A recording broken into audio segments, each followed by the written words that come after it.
गुरुजी मैं टूंडला से आई हूँ। कहाँ से? टूंडला से, फिरोजाबाद जिला। ठीक है। गुरुजी मैं ये पूछना चाहती हूँ, मुझे 11-12 साल हो गई एकादशी का व्रत करते करते, तो मैं इसका उद्यापन कर सकती हूँ? अब नहीं सदता व्रत क्या? नहीं, व्रत तो मैं रह रही हूँ, वैसे बताते हैं ना करना चाहिए, तो मैं ये आपसे पूछना चाहती हूँ। उद्यापन का मतलब क्या होता है? बहुत लोग कहते हैं ना कि उद्यापन करना चाहिए, नहीं तो मृत्यु हो जाती है, तो फिर उद्यापन कैसे करोगे, क्या फिर तो वो लटकी रह जाती है एकादशी, तो इसके बारे में पूछना चाहती हूँ। तो कहाँ लटकी रह जाती है फिर? सब लोग बताते हैं गुरुजी। तो सब लोगों की बातें क्यों सुनते तो इसीलिए मैं आपसे पूछना चाहती हूँ कि मैं गुरुजी से पूछूं। उद्यापन करना के उद्यापन का अर्थ होता है कि उस व्रत को पूर्ण कर देना, रोक देना जी। छोड़ देना। उद्यापन मीन्स स्टॉप। ठीक है। यदि उद्यापन करना ही है, छोड़ना ही है जी। तो एकादशी को क्यों? झूठ का उद्यापन कर लो, कपट का उद्यापन कर लो, क्रोध का उद्यापन कर लो। ना जाने कितनी बुराइयां हमारे अंदर हैं। पूछो दुनिया वालों से कि एकादशी का उद्यापन तो करने लग गए, बताओ कि अपनी बुराइयों का उद्यापन कब करोगे, कब छोड़ोगे अपनी बुराइयां? इसलिए अच्छे काम में लोग जरूर, अक्सर कोई मर जाए घर में तो चाय पीना नहीं छूटेगी, खाना पीना नहीं छूटेगा, पर व्रत उपवास पहले छोड़ दो। मतलब कितनी घटिया लोगों की सोच हो गई है। कोई मर जाता है ना घर में तो लोग खाना नहीं छोड़ते, निंदा चुगली बुराई नहीं छोड़ते, पर एकादशी के दिन कोई मर गया, अब एकादशी छोड़ दो। जन्माष्टमी को मर गया, अब जन्माष्टमी छोड़ दो। रामनवमी को मर गया, रामनवमी छोड़ दो। तो क्या रामनवमी को मरा था तो आप लोग रामनवमी को खाते नहीं हैं?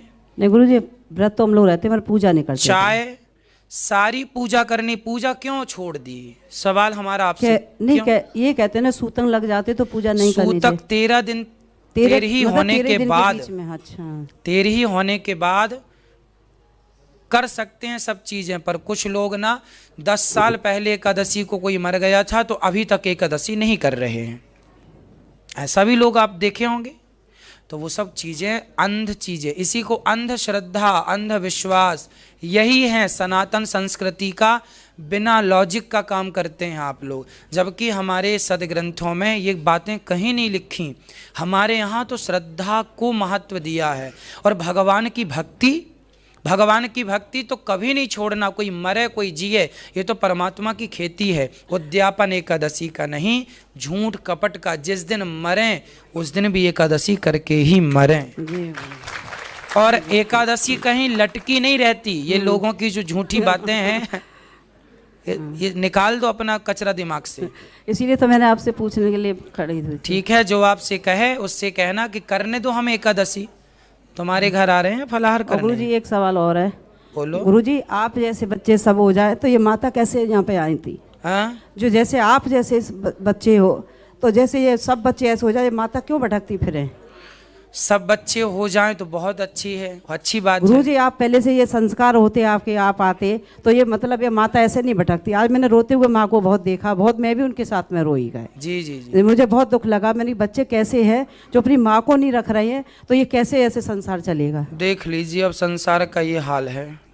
जो इस बात में मुझे बहुत दुख हो रहा है कि मैं माता को ऐसे निकाला जा रहा है, तो कैसे ऐसे संसार चलेगा? देख लीजिए अब हम तो देखो जो हम बन पड़ता है, समझाते भी हैं आपको, संस्कार भी देते हैं आपके बच्चों को, और करते भी हैं। हम तो कह के भी बताते हैं और करके भी बताते हैं। गुरुजी आप भी तो माँ के बच्चे हो ना? बिल्कुल। तो ऐसे बच्चों को सबको ऐसे सोचना चाहिए। देख रहे होंगे टीवी पे, चैनलों पे, सब पे। हाँ। तो ये क्या देख रहे हैं? तो ये बच्चे जो देख रहे हैं ना, वो लोग अच्छे हैं।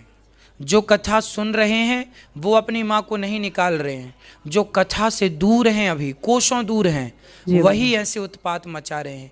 और मैं गारंटी लेता हूँ कि वो बच्चे जिन्होंने अपनी माँ को छोड़ दिया, यदि वो भी कथा सुनने लग जाएं तो आज के आज उनके अंदर भी श्रद्धा जाग जाएगी माँ के प्रति। गुरुजी मैं तो देखती हूँ ना, मैं अपनी रिश्तेदारियों में सब पे डालती हूँ, अपने बच्चों पे। बिल्कुल, आप लोग सबको बताया करिए कथा के बारे में। डालती हूँ और सबके मैं चैनल वो करवा दी रखी हैं। बिल्कुल बिल्कुल। ठीक गुरुजी, राधे राधे। खुश रहिए। बहन जी को देना।